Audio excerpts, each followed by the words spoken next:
तो hello guys, welcome back to another video of TSG gaming. तो guys आप देख सकते हो ये आइकन, आप देख सकते हो। जी हाँ गाइस, देख सकते हो ये 26 डेज रिमेनिंग गाइस ऑन बचे हैं। यहाँ पर देख सकते हो मैंने परचेज किया भाई मंथली मेंबरशिप भाई आप लोग के लिए।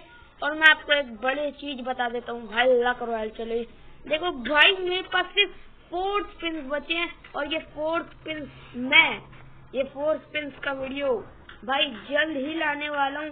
और आप इस 4 स्पिन में आप देखोगे कि मेरे पास आ जाएगा न्यू MP40 और इस MP40 तो भाई मैं अपग्रेड भी करूंगा आपके सामने। और बचे कुछ डायमंड्स जो मेरे मंथली में बच जाएंगे भाई, उस डायमंड से भाई मैं गिव अवे करने वाला हूँ। जी हाँ, रेडी रहिए भाई।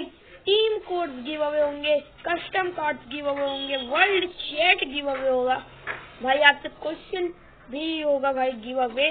और कौन बनेगा आलोकपति भी होगा। तो जी हाँ, अभी और भी टॉप अप करने वाला हूँ, स्टे ट्यून, रेडी रहिए। आपके पास भी ये सब डायमंड आ जाएंगे। तब तक के लिए भाई good bye, thanks for watching, let's over.